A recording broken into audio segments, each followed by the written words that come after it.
Boa noite, crianças. Vamos para mais uma aula? Então, hoje nós vamos falar sobre a escravidão e a resistência à escravidão. O que aconteceu? Como é que foi isso, professora? Como é que houve essa escravidão, né? Como é que eles foram trazidos? Eles foram trazidos contra a vontade? Sim, todos os escravos eram utilizados à mão de obra forçada. Eles foram trazidos através do tráfico negreiro, os africanos, os indígenas já habitavam no Brasil e eles foram forçados a servir, né, aos senhores feudais e tudo mais. Por quê? Por causa do tom de pele. Infelizmente, a gente ainda vive alguns casos de preconceito, né?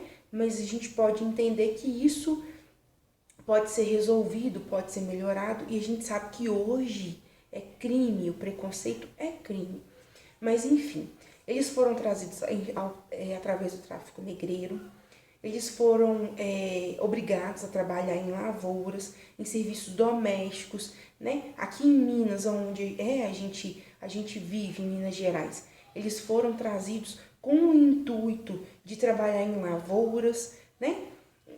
Então, assim, praticamente eles foram trazidos por causa da mão de obra forçada, obrigada, né? Trazidos por meios ilegais, por meios que maltratavam eles.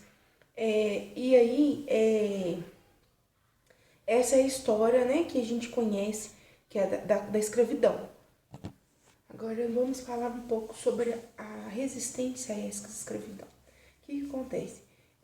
Antes mesmo dos africanos embarcarem nos barcos, eles já faziam uma revolta, né? Eles já manifestavam essa revolta. Mas a maioria dos senhores, das pessoas que transportavam eles, faziam uma barganha, diminuía a comida, eles não podiam comer, em troca deles não se revoltarem contra isso, né? Mais uma das coisas que a gente pode lembrar, vou ser bem breve, bem resumida aqui, para a gente poder terminar essa aula e passar para as atividades.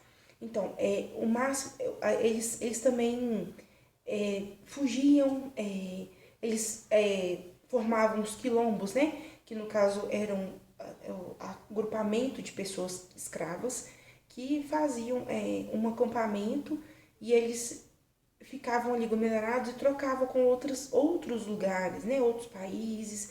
Então, assim, a resistência deles era fuga, era rebelião. Teve várias rebeliões onde eles fizeram uma na Bahia, no Salvador, que eles destruíram um vilarejo que chamava Itapuã. Então, assim, foram vários acontecimentos, mas os principais que a gente tem que lembrar é que os meios deles de resistirem era a fuga, era a rebelião, né? E os quilombos, né? Que eles são chamados de agrupamentos. Então, a gente tem que sempre focar nisso, que a resistência, ela foi praticada através dessas maneiras, né? Foram demonstradas através dessas maneiras. A nossa atividade vai ser de colagem, tá? Nós vamos fazer um trabalho em grupo que vai precisar no caso, de colagem, de cartazes e apresentação, no caso desses acontecimentos que eu preciso que vocês apresentem para mim, tá? Então, assim, formem duplas e escolham, né, o tema que vocês querem fazer, sobre como foram feitas as fugas. Cada um vai escolher um tópico sobre esse tema e vai falar sobre ele, né? Então, assim, eu vou deixar bem aberto para vocês. Eu vou sortear os temas vão variar entre a escravidão e a resistência, e dentro da resistência os tópicos, tá? Sobre os fugitivos, as rebeliões e os quilombos, tá? Então, a gente vai fazer esse trabalho aí continuado com a gente, né? Entre a gente, e um trabalho bem tranquilo entre aluno e professor, tá joia? Contem comigo para o que precisarem e eu estou à disposição para vocês. Um beijo, fiquem com Deus, boa noite.